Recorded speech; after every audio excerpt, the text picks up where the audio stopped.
Welcome to the 12th edition of Before the Battle. My name is Nick Baldwin. I'm your host as always, and joining me on the panel as always is the man behind BestFightPicks.com. Please welcome Daniel Levi back to the show. Daniel, how's it going? It's going great, man. I hear Gustafsson and Cormier are going to fight in the cage this Saturday on pay-per-view. I'm pumped, man. It is going to be a fantastic event. Can't wait to talk about it and that main event, of course. And also joining me is Sportsnet.ca writer, Go Paolo. Paolo, how's it going? How you guys doing? Happy to be back. Happy to talk about the fights. So stoked. For sure, for sure. Obviously, another pay-per-view. It's going to be a good one. But let's talk about UFC Japan. We're just going to briefly discuss the main co-main event. And in the co-main event of last weekend's UFC Fight Night 75, we had a major upset when Uriah Hall knocked out Gegard Mousasi. And I was not expecting that whatsoever. I was expecting Mousasi kind of just to lay on him for 3 rounds and grind out a decision. 30-27. Pretty much it. But Uriah Hall basically loses the first round by a lot. And then goes out in the second, throws a spinning kick, and knocks him out essentially cold. Now, Daniel, what were your thoughts on that co-main event? You know, it started off and everything was going according to plan for Mousasi. You know, he got Uriah Hall to the ground. That's what he was trying to do to avoid the striking game. And then, you know, in the second round, every round starts on the feet, and Uriah Hall took very good advantage of that. You know, he capitalized on a tendency he noticed in Mousasi's game, and then he threw that spinning back kick, and then he threw that flying knee and knocked him out. So, I mean, you got to give him credit where credit's due. In 45 professional fights, Mousasi has never been knocked out until now. Yeah, it really was a spectacular performance. Now, Paulo, just anything to add on to his performance, and yeah. Oh, hold on. Am I frozen? Okay. Well, my screen's frozen. But anyway, no, that was an impressive performance. I mean, Mousasi's never been knocked out. That guy has an iron chin, man. It only took a spinning hook kick with a flying knee and a 50 punches to put him away. And I don't think he was even out cold. He was like staggered, but he wasn't really out cold. It was like more like the ref stopping it because, you know, out of mercy around there. But no, that was impressive. That was impressive. And I know a lot of people are saying that's a fluke. Hall never meant to hit him in the face. It's just Mousasi ducked right into it. Well, this is MMA. These things happen. So I think a lot of people are just super upset. All the juice they laid on Mousasi blew up in their face. Yeah, I have to agree with you on that point. And I'm kind of one of those guys where I think the majority of the time, say if they fight like 100 times, I think the majority of them, Gegard Mousasi, would come out the victor. But anything can happen in MMA. We see that all the time. This is one of those cases. You got to give Uriah Hall credit. Like, Gegard Mousasi hadn't been knocked out since before Saturday night. So this guy was the first person to knock out Gegard Mousasi and did it in amazing fashion. So you got to give the guy credit. It was his night on Saturday night. So we have the main event to talk about. Josh Barnett returned successfully against Roy Nelson, winning by unanimous decision. Now, Daniel, what were your thoughts on that main event? My thoughts were Roy Nelson's evolved a bit. I mean, one doesn't simply take down Josh Barnett 4 times in a fight, and that's exactly what Roy Nelson did. And then, you know, showed off his patented chin, and Barnett looked better than ever. You know, he was showing off some very good clinch work. He had a very effective game plan, and he went out there and got the decision. So, yeah, much respect to both those warriors. And Paolo, what about you? What did you think of Josh Barnett defeating Roy Nelson? Well, for the latter parts of the round, kind of played out sort of how I thought it would. I mean, if it didn't end early, it would go to a decision or a really, really late finish from maybe Barnett. But no, Daniel nailed it right there. Roy Nelson, who would have thought there would be Roy Nelson taking down Josh Barnett, and it would be Josh Barnett who would be outstriking Roy Nelson. Nobody thought that. Everyone would be like, oh, Barnett's going to go for the takedown, and Roy Nelson's just going to try to keep winning those overhand rights, which he actually tried to do. And how about that head kick? I mean, did Roy Nelson actually just attempt a head kick? I thought I was like watching something else there.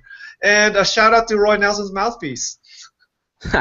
Now, it really was a fun main event. Not like Fight of the Year candidate or anything like that. I don't even think it took home Fight of the Night, but it still was entertaining. 25 minutes that I enjoyed, and it was good to see the War Master back on a positive note. He didn't look fantastic, but he got the job done. He did what had to be done. He got the W after a nearly 2-year layoff. So it was really spectacular to see him come back and win. So now I want to, before we get into UFC 192, I do want to talk about a bit of news, and one piece of news involves the guy we just talked about, Uriah Hall. So Michael Bisping was supposed to fight Robert Whittaker on the main card of UFC 193, which is UFC's Melbourne debut in November. Michael Bisping got hurt, and in comes primetime Uriah Hall. He now takes on Robert Whittaker, and I am pumped for that fight. So, Daniel, who do you like in the matchup, and just your overall thoughts on Uriah Hall taking his third, basically, short notice fight in a row? Man, this is such a good fight. And, props to Uriah Hall for stepping up on short notice again to face a very tough guy in Robert Whittaker. And, Robert Whittaker, he was going to be the underdog against Michael Bisping. And I thought that he was going to go out there and get the upset. But now, it's next gen versus next gen. And, Uriah Hall versus Robert Whittaker, that's the kind of fight that the fans want to see. So, I got a question for you guys. Who's going to shoot for a takedown first? A, Uriah Hall, B, Robert Whittaker, or C, none of the above? Obviously, C. Yeah, that's the kind of fight the fans want to see, and I can't wait, Nick. Yeah, it really will be a spectacular fight. And so, Paolo, who do you like in this matchup? Oh, that's really hard to call right now. I really like Robert Whittaker against Michael Bisping. Like Daniel said, I was ready to bet Robert Whittaker in that matchup. Against Uriah Hall, it's an entirely different story. I mean, Hall's a much more explosive fighter than Bisping. He's younger, he's quicker, he's got a more diversified arsenal of attacks, and it's like, damn, it's hard to call right now. If you put a gun to my head and told me to pick, I'd probably just lean very slightly on Hall. But if I do a bit more studying on this, I might change my pick to Whittaker. Yeah, like you guys, I was picking Whittaker versus Michael Bisping. But now, like Daniel mentioned, this is the upcoming prospect turned contender versus the upcoming prospect turned contender. Both these guys are coming off their biggest wins of the career. Of course, Robert Whittaker knocked out Brad Tavares, and then, of course, Uriah Hall just knocked out Gegard Mousasi. So, respectively, both these guys coming off the biggest win of their career. They're at the highest points in their career, and it will be a fantastic fight on the main card of UFC 193. If I have to pick, this is a super close matchup. If I have to pick, I actually lean Robert Whittaker just because Uriah Hall, She showed up against Gegard Mousasi. That's clear. But he still doesn't always show up. Just because he picks up a huge win doesn't mean he always shows up. He just lost to Rafael Natal. And Gegard Mousasi is a lot better than Rafael Natal. And yes, MMA math doesn't work. But clearly Hall can show up and not show up. So Whittaker is on a high point as well. It all comes down to who gets the knockout first. Now, a bit of more news I do want to talk about. 3 big matchups have been added to UFC Fight Night 81, which is the TJ Dillashaw Dominic Cruz card.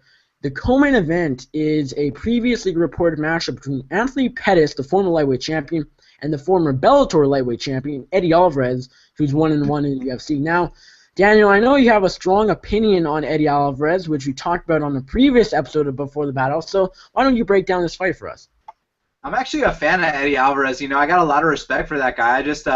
My opinion was that I'm not sure that he's the number 4 guy in the world with only 2 fights in the UFC, but, Eddie Alvarez is the underground king, and, I was actually the guy that screamed on that Bellator telecast, "Free Eddie Alvarez," and then Eddie tweeted at me after that. So I got a lot of respect for Eddie, the underground king, Alvarez. Now, when you talk about Showtime Pettis, this guy is a phenom. He's next gen. He's one of the guys that set that bar and took the sport to the next level. One doesn't simply jump off the cage and kick Benson Henderson in the head. And that's exactly the kind of stuff that Showtime Pettis does. Now, I think as far as this matchup is concerned, Eddie is going to go out there and try to put that pressure on Showtime Pettis. But I do think that Showtime is going to be a little bit quicker, a little bit flashier. And I think he's either going to get a dominant decision or a stoppage, but you can never count out Eddie Alvarez in a fight. Now, this is a very intriguing matchup, and I'll make a pick in a bit. But, Paulo, first off, who do you like in this matchup, and How excited are you for it? Because it really is a fantastic 155-pound fight. Well, it's a great fight, man. And I agree with Daniel. I really don't. I'm not sure if Eddie Alvarez is number 4. I mean, he did beat Gilbert Melendez, who I think it was number 4, or number 3 when he did beat him. But everyone knows Gilbert Melendez is Giblert. I should correct myself. Giblert Melendez is like 1-3 in the UFC with his sole win coming over Diego Sanchez, who can't win a fight unless the judges give it to him. No, but this is an exciting fight. How can this not be a great fight? I mean, Eddie Alvarez goes out there and brings it. As Daniel mentioned, Anthony Pettis, I mean, this guy is a highlight reel waiting to happen. Every Anthony Pettis fight, or almost every Anthony Pettis fight, he has like a highlight to throw around. If I'm going to pick Anthony Pettis, you know why? Because in the Donald Cerrone fight, Eddie Alvarez doesn't know how to check leg kicks. Donald Cerrone ate his legs up, man. Like, that's how he lost that fight. He put it on Cerrone, and he didn't finish him. And Cerrone just took over after Eddie gassed and couldn't check his leg kicks. I actually thought Eddie was going to get TKO'd there by leg kicks because one of his legs was basically like ground beef after. And I think Pettis is going to do worse than Cerrone. Or he's gonna do worse to Alvarez what Cerrone did. The thing with this matchup is, like, I am leaning Anthony Pettis right now, but I'm not as confident in him as you guys. I think it's a very close matchup. And the thing with Anthony Pettis is, arguably, like, for sure, he was the best lightweight in the world not too long ago, but he just got dominated by Rafael dos Anjos. Then, back in June or July, he got injured again. So I don't know if this guy's ever going to be the same. Look at Renan Barão. He got destroyed by T.J. Dillashaw, fought Mitch Gagnon, didn't even look that good against a not even top 15 guy, and then went on to fight T.J. Dillashaw in the rematch and got destroyed once again. So Anthony Pettis, I don't know that he comes back looking like Showtime Anthony Pettis, looking like the Showtime Anthony Pettis we're used to. And I am fairly high on Eddie Alvarez. You guys aren't as much. I do think he's a top 5 guy. You mentioned how Gibler is only 1-3 in the UFC. He has fought some of the best competition there is. That's why his record isn't as good as you'd think it would be. But I do have to lean with Pettis, but I think he just wins a close decision. Now, another fight added to that is a Travis Browne taking on Matt Mitrione, and Matt Mitrione is coming off that submission loss to Ben Rothwell, which we've talked a lot about on Before the Battle. Travis Browne coming off that devastating TKO loss to Andrei Arlovski. So, Paolo, we'll start with you. Were you expecting this matchup? I know it was rumored not too long ago, and just your overall thoughts on the fight. I don't know, weren't they sort of tweeting each other on Twitter or smack-talking each other? I mean, Matt Mitrione is one of the most outspoken guys on UFC. He's probably tweeted or smack-talked everyone in the roster at some point. But no, this is a great fight. You know, what else can I say about it? The only thing I'm a little bit worried about it is the whole Travis Browne situation. You know, he'll always have that shadow of the whole wife-beating thing, him dating Ronda Rousey, and then he's coming off a knockout loss to Andrei Arlovski. So I think his reputation as a fighter and as a person are really shot right now. So I really hope that people can look beyond that and still remember that Travis Browne is still a pretty exciting fighter. And Matt Mitrione, come on, Matt Mitrione, this guy got choked out by Ben Rothwell, okay, when he attempted his first ever takedown in the UFC, if I'm not mistaken. So this fight is likely going to stay standing, and someone's going to get knocked out. So here's your heavyweight fight right there. Just bleed fight for the fans. And Daniel, who do you like in that matchup? You know, if they stay standing, it's definitely 50-50.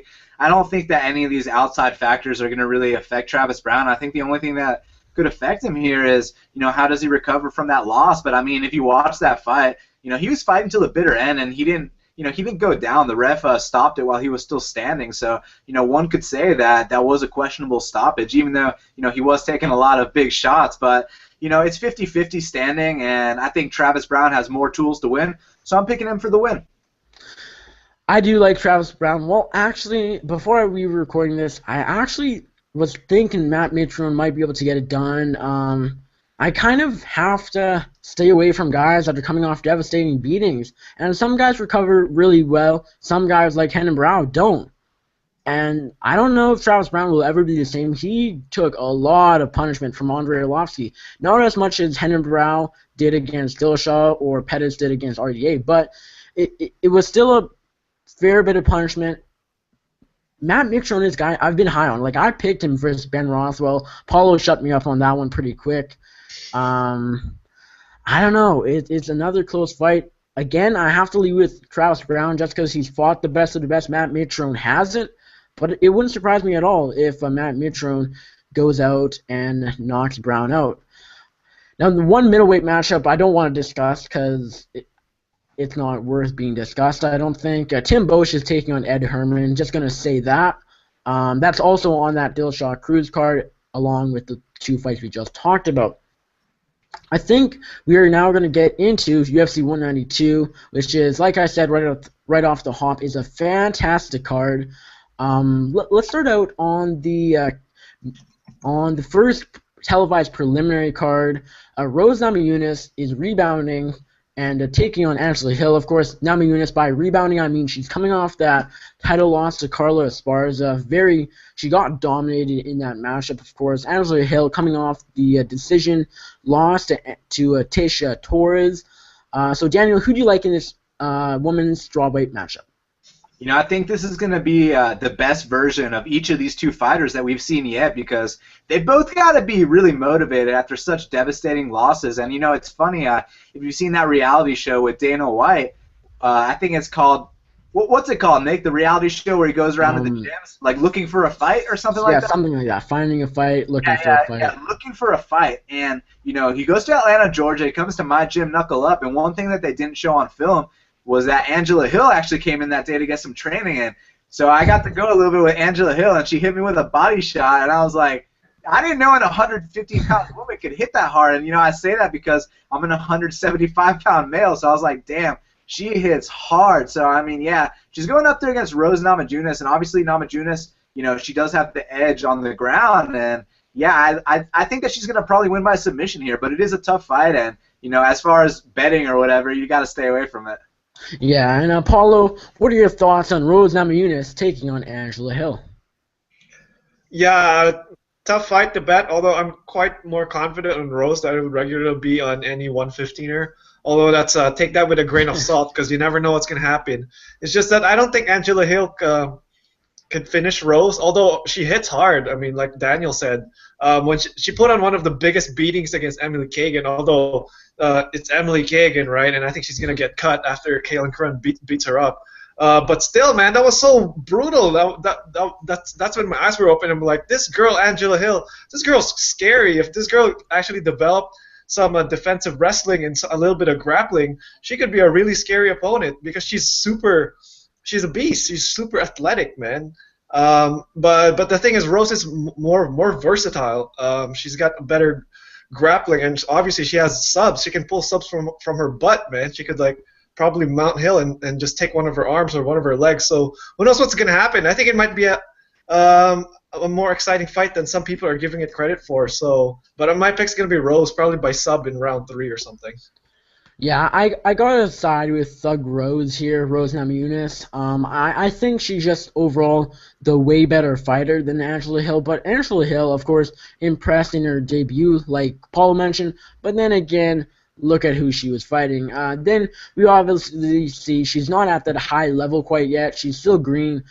We saw that when she got pretty much dominated by Tecia Torres back in June. Rose Namajunas was dominated also in her debut against Carla Esparza. But Carla Esparza is one of the best in the world.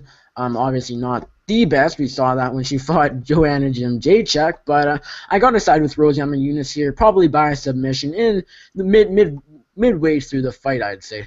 Moving on, we have probably one of the biggest contenders for fight of the night here, Alan Jouban taking on Albert Tumanov. Now, this is going to be a fantastic fight. Daniel, who do you like in this welterweight matchup? You know, this is such a good fight because I like both of these guys. You know, Jouban, he's such a fan friendly fighter. He goes in there and he brawls until the bitter end. You know, he often gets dropped early in his fights, but he shows that championship heart, that fighting spirit, and he's so exciting to watch, man. And when you talk about Albert Tumenov, he's one of these sharpshooter sniper guys, and you know, he's one of these badass Russians. You can never pick against these Russians. So, man, it's a very, very tough pick, but I'm going to go with the underdog, Alan Jouban. And Paolo, Tumenov, or Jouban? You know, as Dan said, I wanted to give props to Jouban too. He's got he's got a couple of things that makes a recipe for an exciting fighter. One, his chin isn't the best. Like when he takes a hard shot, he gets dropped, but he has extremely good recovery, meaning when he gets dropped, he bounces right back up and continues fighting. It sort of kind of reminds me a little bit of Frankie Edgar a bit back in the day when he was fighting at lightweight. Frankie Edgar gets dropped, or Eddie Alvarez, actually a better comparison. Eddie Alvarez gets dropped a lot, but he always comes back and fights his way back in. That's what makes a very exciting fighter. That's why Jouban's such a exciting fighter to watch. But Tumenov is like an entirely different, not entirely different, but he's very different because he's a lot more technical and he's a lot more measured than Jouban. Jouban is sort of brawler, I mean a technical brawler, but you know, it's in that sense. I don't know. I think Tumenov can finish Jouban if Jouban's not careful and he comes in there straight. Tumenov might hit him with something and he might go down. But as I said, Jouban's got very good recovery, and if Tumenov can't finish him, I think Jouban can outlast him and maybe pick up a decision. So yeah, chalk another one up for the underdog. You got two underdog picks here. All right, now when Matt Dwyer hits you a lot, I'm not shocked that you're not going out. Yes, he has a lot of knockout power. We saw that against William Macario earlier this year. But Albert Tumenov is a different kind of striker. When this guy hits you, you're not going to survive his punches. This guy hits you and knocks you out. Alan Jouban gets hit a lot. Like Paolo, I watched that fight with you against Matt Dwyer over in Toronto, and Matt Dwyer was piecing him up. And like it was a very close fight, of course. I actually want to say I scored it a draw. I can't remember if I did or not, but it was a very close fight. But Matt Dwyer gave him a run for his money, was hitting him a lot. And like I said, Tumenov hits you, you're going out. And yes, Jouban has a very good chin, but I don't think he can survive the punches of Albert Tumenov. And for that reason, I got Einstein by TKO in the first or second round.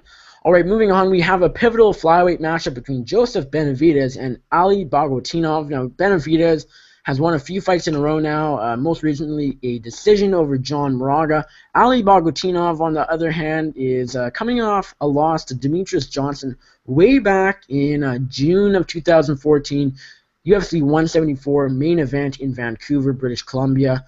And then he pissed hot for EPO, of course, and has been out of action ever since. So, Daniel, do you think he returns successfully and picks up the biggest win of his career over Benavidez, or do you think Benavidez extends his winning streak? You know, this is a really good fight because Joseph Benavidez, he's only lost to two guys, Demetrius Mighty Mouse Johnson and Dominic Cruz. So, you know, those two guys are champions, and, like, you know, Ali Bogotinov, he's never been UFC champion before, but he could be the first guy to defeat Joseph Benavidez that isn't a UFC champion or a former champion. And, you know, it's a very interesting matchup because Ali Bogotinov, he's very good on the feet. Obviously, you know, he's got that Sambo background, so he can take you down on the ground. So I'm not entirely convinced that Joseph Benavidez is better than him. And, you know, as far as the EPO is concerned, you know, who's to say that he's off the EPO? Now, a lot of people are saying, like, what's he going to look like when he comes back? I mean, you know, he's had a year to figure out how to mask that stuff. So, you know, I'm not convinced that he's going to be off of it. And if he isn't off of it, you better look out because that fight he put up against Demetrius Johnson, yes, he did lose every single round, but he put up a pace that no one else has ever put up against Demetrius Johnson. So if that guy shows up, I got him beating Benavidez. But if he comes, like, looking out of shape and flabby and this and that, then I got Joe. So it just depends which guy shows up. You bring up a good point by saying he could have masked his use of EPO and other PEDs and whatnot, and that's very true. And the thing is, what makes me very cautious of this fight is that Ali Bogotinov told a website, I forget where I read this, it was probably either Junkier Fighting or Bloody Elbow or one of those websites. he actually told someone that he hadn't been drug tested coming up to his fight at all. So you're telling me they implement these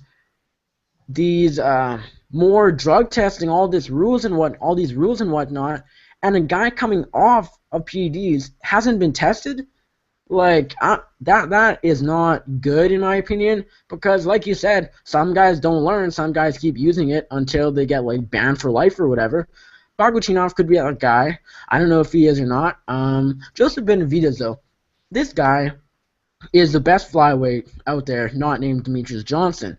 Some people even think he won their first fight together with Johnson. I don't recall what I scored that fight, but either way, this guy is one of the best, if not the best flyweight, not named Demetrius Johnson. Even if Ali Bagutinov shows up on steroids or whatever else, I think Benavidez takes him. Doesn't finish him, but I think he wins a decision. Paolo, did I get to you? I don't think I did. What are your thoughts on the Bagutinov and Benavidez fight? You guys pretty much said everything else. Well, anyway, with the whole drug testing thing, tell that to Ronda Rousey. Didn't she get tested 5 times or something like that? I mean, that's crazy. Ronda Rousey gets tested 5. But anyway, yeah, there seems to be no rhyme or reason, but it's random drug testing, right? So who knows? Bagutinov and Benavidez, my pick is still Joe B1 Kenobi, because as you guys mentioned, he doesn't lose to anyone that's not Demetrius Johnson, Dominic Cruz. But Faber did lose most recently to Frankie Edgar, and I think that's his first non-title loss ever. Thanks, Nick, for pointing that out. But yeah, maybe, Bagutinov, he's one of those, I think he's Dagestani, right? He's one of those Dagestani type of fighters it's really hard to look against these type of fighters, and as good as Joseph Benavidez is, I really have to question his motivation a little bit, because he's probably not going to get another shot at Mighty Mouse after he got viciously knocked out that one time. And you really got to think, maybe to him this is just a job now, and if he's still trying to get better. And Bagutinov, he might still be getting better, and who knows, like Daniel said, if he's still on EPO, if he really is on that stuff, man, watch out. I think he's going to make this fight really, really ugly for Benavidez, and he could win. But right now, Benavidez is the pick. All right, we're moving on to a featherweight matchup with Yair Rodriguez taking on Dan Hooker. And this is a fight I'm really, really looking forward to. Yair Rodriguez, of course, won Tough Latin America, and then is coming off a win over Charles Oliveira. I believe that won Fight of the Night. Dan Hooker got back into the winning column with a big knockout over Hasu Hioki in Adelaide, Australia earlier this year. So, Apollo, who do you like in this featherweight matchup? Like El Pantero, man, Yair Rodriguez. I mean, I've been high on this guy ever since the show. I just sort of I sort of just had to put a little grain of salt of that, because you really didn't know if the Mexican competition or the Latino American competition was up to par. But as we know now, they actually are quite a little bit UFC caliber, because they've actually been winning fights, the Mexicans and the Latino Americans. Yeah, Yair Rodriguez is really good, man. As Goldie would say, very Anthony Pettis-like in his kicks, which is a little bit more of an exaggeration, but Yair is legit. If you watch this guy spar, if you watch some of his videos, he does have a lot of Anthony Pettis-like kicks up his sleeve, and he's got a sick ground game as well. Man, this guy, as Daniel would say, is a next-gen fighter, and it's hard to dislike him, really. And not to undersell Daniel Hooker. Daniel Hooker's an exciting fighter too, man. He's an action fighter. So I think this is going to be a really back-and-forth fight, with Yair probably winning by stoppage somewhere down the road. Fight of the night worthy. If not, I want to see the odds for fight of the night on this, because I think it might be a good bet. All right, Daniel, I know you're really high on Yair Rodriguez. I don't know. I'm sticking with Yair, but Daniel, I know you like him. Obviously, you think he is going to be one of the best in the world in the future. Are you picking him to beat Dan Hooker? Yeah, when you talk about Dan Hooker, he's really exciting, man. This kid comes to fight every single time, and he goes in there against Ian Entwistle, and if you go to the ground with Ian Entwistle and he gets you in one of those leg locks, chances are you're tapping out. And Dan the Hangman Hooker, man, he survived that, and then he knocked him out, and then he goes in there 3 hard rounds with Maximo Blanco. They put on a show. Obviously, he knocks out Hatsuyoki, so I'm very impressed with Hangman Hooker. But when you talk about Yair Rodriguez, man, this is the next gen, and this guy, it's like Anthony Pettis showed the way with jumping off the cage and, the Showtime kick, and Yair Rodriguez, he's taking it to that next level, and, I think he's going to shine here, but, Dan the Hangman Hooker, you can never count him out, so they're going to put on a very spirited fight, and I side with Yair Rodriguez. I got to go with Rodriguez here. Dan Hooker, I like him as a fighter and as a person, of course. Coming off that big knockout win over Hatsu Hioki, not too many people picking that fight. I was one of them. I was pretty confident in him to take home that victory, which he did. But Yair Rodriguez is another story. This guy, like Daniel thinks, like Paul, I'm sure you think, like many people think, this guy is the future of the featherweight division. I'm not sure if he's I'm not going to go out and say this guy is the future champion, but he's right up there. He will be a top contender in the future, and I think he keeps his winning streak going and picks up a decision win over Dan Hooker. All right, moving on to the main card, we have a women's bantamweight matchup between Jessica Ai and Juliana Pena. Paolo, who do you like in this women's bantamweight matchup? When I first saw this fight, I was like, man, I'm so on Juliana Pena here. Juliana Pena is a beast. She's a really aggressive fighter. She's really feisty, man. This is the type of girl that you really wouldn't want to piss off because she's going to go up in your grill and beat the crap out of you. I think she enjoys pressuring her opponent. Once she gets them on the ground, she'll probably mount them and throw some heavy ground and pound. But now that I think about it some more, just like who the heck has she really beaten? I mean, she fought Milana Dudieva, who I can't forget who said it, but who is probably one of the worst. Not my words, but a gambler whose opinions I really trust said that she was probably one of the worst fighters ever in UFC history, and she gave Juliana Pena a little bit of a tough time in the beginning there before Pena just took over. Now Pena was back from a knee injury there, so maybe she was just a little bit rusty or whatever. But anyway, yeah. And then she beat Shayna Baszler on the show. I mean, Shayna Baszler, as everyone knows, is a shell of herself. Anyone on the roster, maybe except Betch Correa beat Shayna Baszler. Come on. So put that grain of salt. Jessica is a steep moving competition for her, so this is really gonna show if she's really legit or not. Yeah, and I don't think she has the same striking chops as Miesha Tate, so I don't expect her to drop Jessica Ai like Miesha Tate did. So this might be a closer fight than a gambling, I'd say, but I'm still picking Juliana Pena here. All right, Daniel, Pena or Jessica Ai? Yeah, this is a really good fight, and it's a big step up in competition for Juliana Pena, because she goes up against 1-5 Jessica Rakoczy, and then she goes up against Milana Dudieva, who's a little bit better. But now she's going up against a top 10 ranked opponent in Jessica Ai. Now, the thing with Jessica Ai is that she's very good on her feet. She's pretty good on the ground, too, but the question with her is, where's her mind at after such a devastating loss? But I think she's probably in a good place because she got right back up on the horse right away. And she's going to come to fight this time, and I think that she's going to get the win. Yeah, I do as well. I actually like Juliana Pena here. It's a huge step up in competition, but I do think she gets the win. Some people are super confident here. I think the odds should actually be pretty much picking, maybe favor Pena at like a tiny bit at the very most. But minus 200 or minus 250 or whatever it's at is a bit far-fetched. Pena, I think she'll be able to grind out Ai, take her down, ground pound her, and probably even stop Jessica Ai. I see it playing out like a fairly dominant performance for Jessica Ai, but I can't be super confident just because it's a huge step up in competition. Miesha Tate recently defeated Ai, of course, back in July. But Miesha Tate is the best women's bantamweight fighter, not named Ronda Rousey. So there's no shame in losing to Miesha Tate, obviously, unless you're Ronda Rousey, because that'd be kind of embarrassing. But Juliana Pena, I think she gets it done, but I can't be too. I'm not super confident. But if I have to pick gun to my head, I got Pena probably by TKO in the third round. All right, moving on, we have a heavyweight matchup between Sean Jordan and Ruslan Magomedov. Daniel, who do you like in this heavyweight matchup? I like Ruslan Magomedov a lot. I think that he's got some very good kickboxing and very, very good striking. I mean, he sets you up to the head. He throws to the body. He'll throw in some leg kicks, some head kicks. And when you talk about Sean Jordan, this guy's been knocked out a lot. Now, I know people like to talk about how Ruslan Magomedov is a decision machine, but I think he's going to go out there and knock out Sean Jordan. Interesting. And Paolo, what about you? Yeah, I'm on the same page as Daniel here.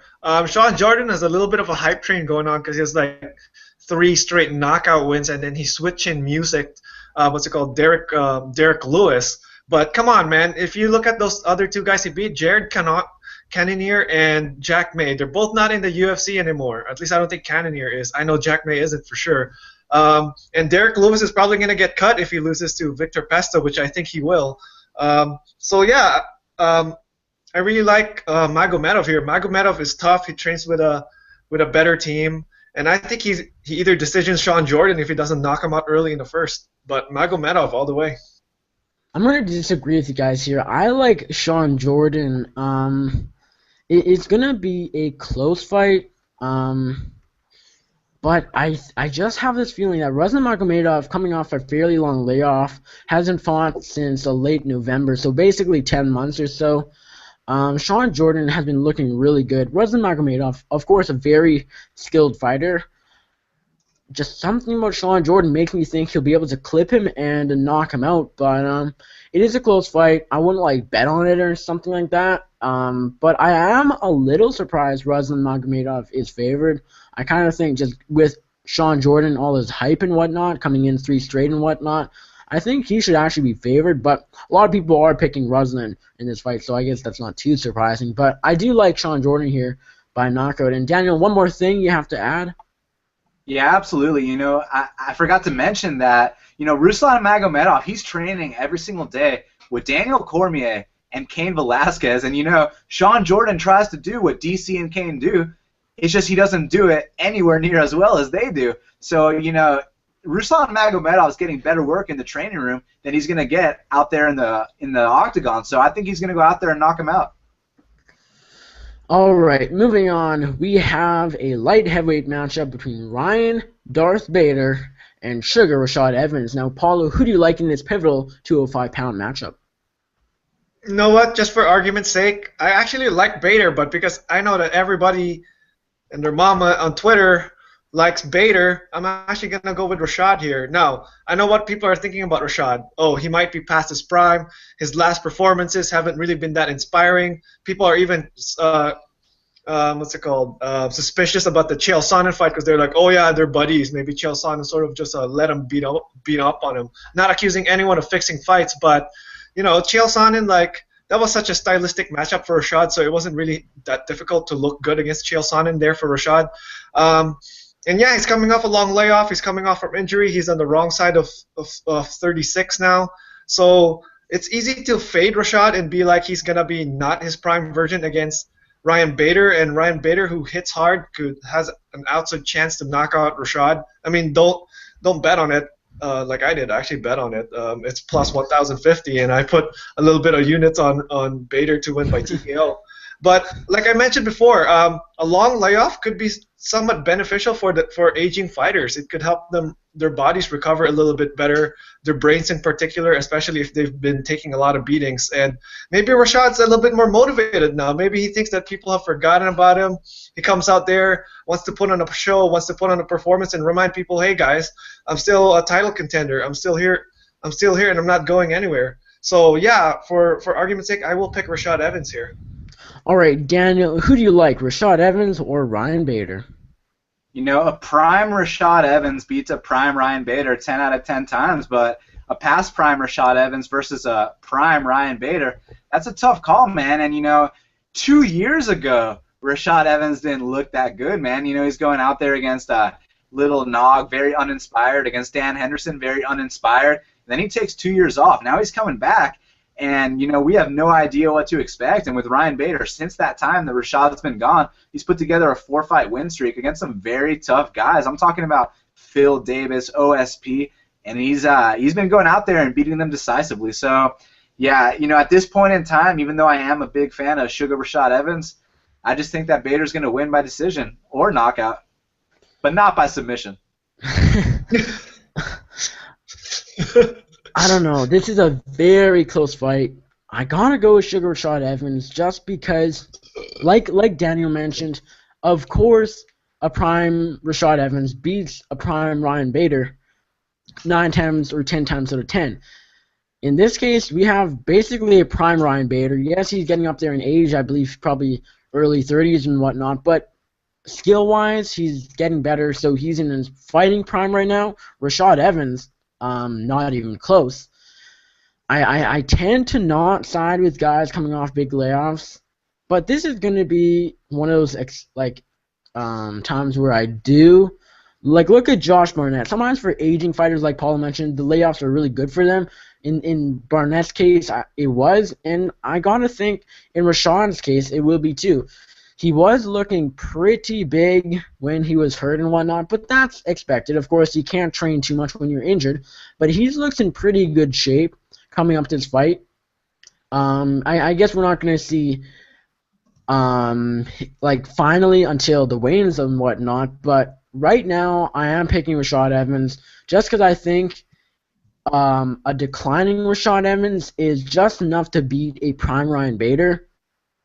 I don't think he stops Ryan Bader, but Bader, I think of Bader as a tough fighter, but he can get knocked out pretty easily. Like Glover Teixeira obviously hits hard, but he did KO Ryan Bader back in 2013. So what's to say Sugar Rashad Evans can't? But I have to go Evans by decision, but I wouldn't be surprised if he knocks Darth Bader out. All right, we have the co-main event of the evening. We have Johnny Hendricks taking on Tyron Woodley, and this is a pivotal welterweight matchup. Probably will determine the number one contender at 170 pounds. Paolo, who do you like in this welterweight matchup? I really like Johnny Hendricks here. Super like him actually. But I'm not gonna sell Tyron Woodley short. Tyron Woodley, it's hard to gauge Tyron Woodley because like a lot of people are saying he chokes the big fights, but you never really know when he's finally gonna get over that hump. And the big fights that he did choke were against like Jake Shields, former Strikeforce middleweight champion, beat the legendary Dan Henderson after surviving his H-bombs, beat submitted current welterweight champion Robbie Lawler, and did a pretty decent job against a one-eyed GSP there. So you really can't put that against Woodley that he lost against Jake Shields because Jake Shields is a world-class fighter. And he also lost to Rory McDonald. And everyone knows Rory McDonald was one round away from beating Robbie Lawler if he didn't get his nose smashed up too badly. But yeah, Woodley, my one thing about him is he doesn't throw fluid combinations. Actually, he doesn't throw combinations from what I've seen. He's a pot shotter. He'll throw one big punch in there. He'll throw another punch. Maybe he'll throw a kick or something. And that's the thing that really irks me about Woodley, because I thought he could have really finished Gastelum in their fight because he was hurting him. Every time he hit Gastelum, he would hurt him, but he wouldn't follow it up. And he still won a split decision, though. But, lately he's been training with Duke Rufus, and he might have been working on his striking a little bit better, so he might be able to string together some combinations. And if he does, he's the more explosive, he's the faster fighter than Johnny Hendricks, and he could totally give Hendricks a run for his money because I don't think Hendricks wants this fight to go to the floor, man. If this fight goes to the ground, that they have that sort of that little scandal that they had when they wrestled each other in college where Tyron Woodley apparently bit Johnny Hendricks in the hand when Hendricks had him in a crossface. So I don't think Hendricks wants to put it on the ground and risk getting wrestled by Woodley and risking a decision because the way Hendricks is, he takes the safest route to victory. That's the thing about Hendricks. He's a good person to gamble on because he'll take the most logical choices. So I'm going on a little bit too long here, but I'm going to go with Hendricks. All right, Daniel, maybe a bit shorter. Who do you like in this co-main event? Yeah, Johnny Hendricks is a competitor in every sense of the word. And, when you talk about Tyron Woodley, this guy's so explosive, and he's such an athlete, and it's a very tough fight to call. I understand why Johnny Hendricks is favored, but I don't think that Tyron Woodley should be a 3-1 underdog. So, yeah, I think that maybe they're overlooking T-Wood a bit. And, I got so much respect for Johnny Hendricks, but just for entertainment value, I'm going to go with the upset here. I'm going to pick T-Wood to finally get over that hump. Now, this is a very, very close co-main event, and I'm really looking forward to it. Like, when it was announced, I was like, this could be a very fun fight, but it could also be a snooze fest, and I'd be more tired than I'm now. But I don't know, Hendricks, Woodley, their wrestling could kind of like cancel out, I think, and they could just be slugging bombs for 3 rounds or something like that until someone gets clipped and whatnot. But I don't know, it's a very, very close welterweight matchup that'll probably determine the next title challenger, of course. Tyron Woodley, will he get over that hump that he's been trying to get over for a while now? I tend to say no, but it wouldn't surprise me at all. This, like, I keep saying it. It's so close. Johnny Hendricks, I gotta side with him. He has the championship experience. He's gone 5 rounds multiple times, more than Tyron Woodley. Both have power. We haven't seen Hendricks' power for a little while now, kind of ever since he became champ, and I guess ever since that first and second Robbie Lawler fight, especially against Matt Brown, he utilized a lot of wrestling in that matchup, which isn't a bad thing, but I would prefer a slugfest, of course. Tyron Woodley, like Paolo mentioned, he just can't throw punches sometimes. Like, he's hesitant. And if he isn't hesitant, and if Hendricks stays on the feet, this could be a slugfest. I know, again, I'm going on too long, kind of being a hypocrite here, so I'll wrap it up. I got Hendricks by decision, but I'd like to see Woodley win here just for fresh blood in the welterweight division. All right, we have the main event of the evening, light heavyweight champion, or as Daniel likes to say, interim light heavyweight champion Daniel Cormier, defending his title against number 3, number 4, number 5 light heavyweight contender who's coming off a loss. I don't know why he got the title shot, Alexander Gustafsson. Daniel, who do you like in this main event? This is a really good fight, man. I mean, Alexander Gustafsson, the best European fighter ever, versus Daniel Cormier, the Olympic wrestler, who's, you know, the interim UFC light heavyweight champion. So it's going to be a very, very good fight, and it's such an intriguing, you know, clash of styles because Gustafsson, he is the taller guy. He does have that big reach advantage, and he also moves like Dominic Cruz for a light heavyweight. And then with Daniel Cormier, he likes to close that distance, and he's got that kind of attitude where it doesn't matter if you're the bigger guy. He's going to go out there, and he's going to approach you very aggressively. Now, I think that Gustafsson actually has the style to beat him, so I'm going to pick him for the upset. Interesting. Now, Paolo, who do you like in this main event? I'm going to have to side with Daniel Cormier here from a picks perspective, although from a betting perspective, this is Gustafsson or pass. Gustafsson, I think he's being undersold a little bit by the gambling lines because Gustafsson, he has pretty decent takedown, he has pretty decent defensive wrestling, and he's got the longer reach. And if he's able to keep the fight at a distance, which is a really good possibility, the fight definitely favors him. He can pick Cormier apart. But I think the pace that Cormier is going to put on him, and because Cormier has a really, really, really good chin, I mean, if Rumble couldn't knock him out, I think it's much harder for Gustafsson to do the same. Yeah, Cormier is going to put the pressure on him, and Gustafsson might win a few of the first rounds, but eventually Cormier might just take over around 3, 4, 5 and get a decision. But, you know, Gustafsson, I'd really love for him to win this fight just because he can shut up all the haters that are saying he doesn't deserve it, which he sort of doesn't either because he got knocked out. But if he wins the belt, I mean, does it really matter? Yeah, I have to side with Daniel Cormier here to retain his 205-pound title until John Jones comes back, of course. But Alexander Gustafsson, people forget, he's coming off that knockout loss, but people forget this guy took John Jones to the limit. This guy is one of the best in the world. Yes, he's coming off the knockout. Anthony Johnson caught him, and I'm like, he didn't catch him, like he physically caught him, but he was the better man on that night. I'm not saying Gustafsson would win like 9 times out of 10. Like, I'm not saying that at all, but Gustafsson is elite. Daniel Cormier is elite. It's a very, very close matchup. Some people have been telling me that Daniel Cormier is their biggest lock on their card, on this entire card. And I'm like, are you insane? Because Alexander Gustafsson, do they forget that this guy is still one of the best? Like Paul mentioned, it is an interesting clash of styles. Cormier has a style advantage, and when it comes to elite fighters taking on other elite fighters, it really comes down to style matchups, and so I think that's why Daniel Cormier will take the win. I think he'll be able to get inside Gustafsson's reach advantage, his range, and able to piece him up on the feet. If he doesn't, though, if Alexander's able to stay away from him, Alexander could pick up his decision and win the title that he's been wanting to gain for so long. But I do think Cormier is going to be able to get inside, punch him, and eventually kind of grind him out and take the decision. But like I've said it already multiple times, Alexander Gustafsson is still one of the best, and it wouldn't surprise me at all if he becomes the new light heavyweight champion on Saturday night. Now, I think that's about it. There is one Fight Pass prelim I do want to talk about before we get to our Countermove teams, and that is the debut of 19-year-old Sage Northcutt. And I can't believe it. I have a guy that's like only 4 or 5 years older than me, which is insane. But he's taking on Francisco Trevino, and Northcutt is very, very hyped up coming into his fight. He's 5-0. He's obviously good looking. But this guy could be a future star in the UFC.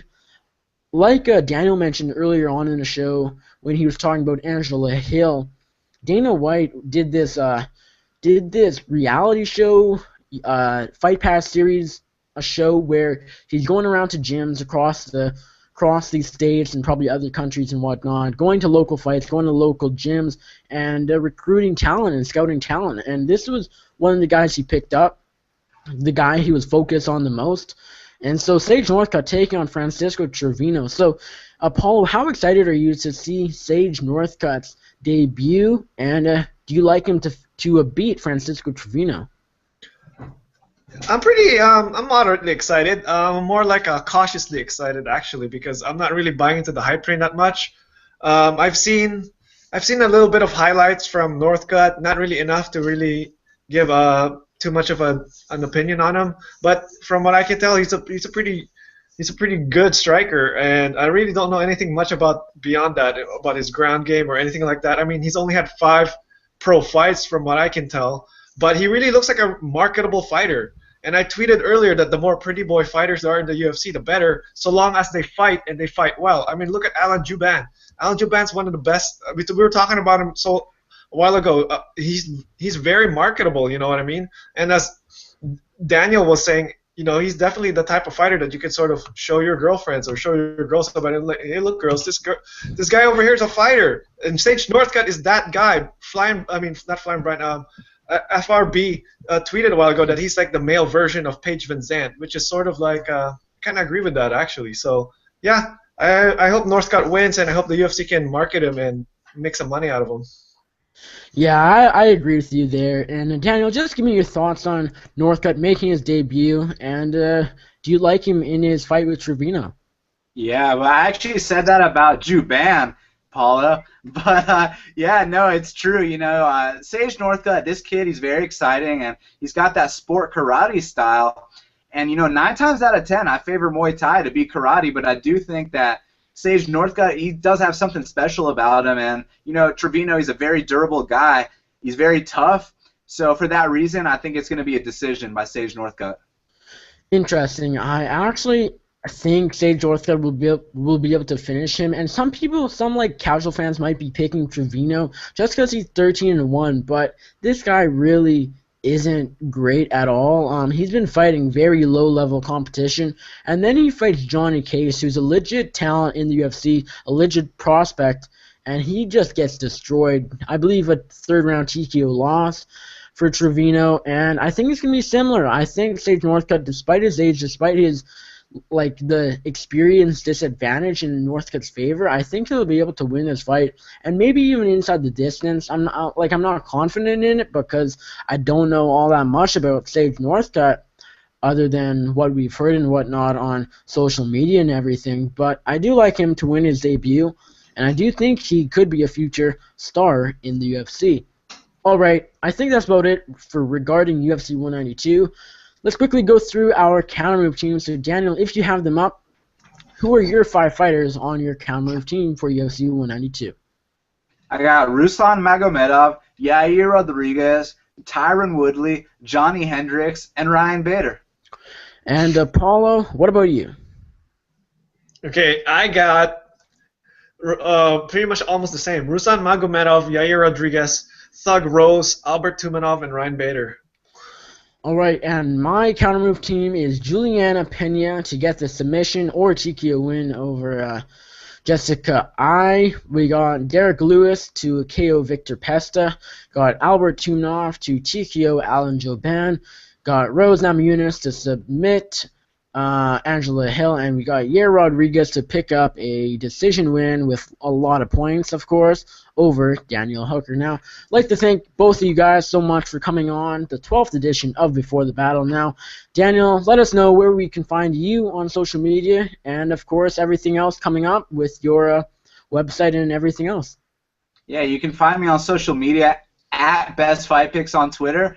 And, you go to bestfightpicks.com, type your email in the top right-hand corner, and get the Best Fight Picks and podcast delivered to your inbox every single fight week. And this week on my show, Half the Battle, we had Chaz the Scrapper Skelly, 14-1, featherweight contender. This guy's fighting Kevin Souza in Brazil. We went in-depth, and he's a very cool guy. I highly recommend you guys check that out at soundcloud.com/bestfightpicks.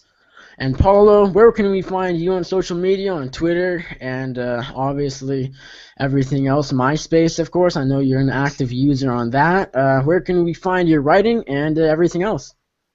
Yeah, guys, you can find some of my works at Sportsnet. That's at Sportsnet. I recently just did an article on Rich Franklin because I'm a really huge Rich Franklin fan. So check that out right now and give it a couple of reads and tell me what your favorite Rich Franklin moment is. Also, you can find me at Today's Knockout. I actually just got promoted a little bit, so I can do a little bit more articles for them. So we're going to be pumping out more articles, more original articles for that website. And I'm working on a podcast, actually. Can't really say much about it yet because it's still in that construction mode that we really I don't know. I just can't talk about it right now, but I'm working on a podcast. That's what I'm talking about. And you can find my other social media account at gopalo.com. I cover traveling and all that fun stuff. And, of course, at gopalo MMA, like it says in my label right there. All right, you can check me out on Twitter at NickUFC. Check out my website, mmajr.co. We'll have lots of pre-fight and post-fight coverage of UFC 192. Check out my weekly podcast. I host it with John King each and every week. MMA Junior Radio drops every Wednesday. This past episode, yesterday, we had lead writer for Bleacher Report, Jeremy Botter. We had Sean Jordan, and we had Desmond Moore all on the show. And I'm actually doing an interview with Dan Hooker pretty much right after this, so that'll be up on my website probably tomorrow morning, tomorrow afternoon, right around there, so definitely check that out. It won't be part of my podcast or whatever, but I probably will put in the audio file so you can listen, and I'm sure I'll be writing an article, not too sure, but I think I will be. I think that's about it, so thanks again for you guys coming on, and enjoy the fights.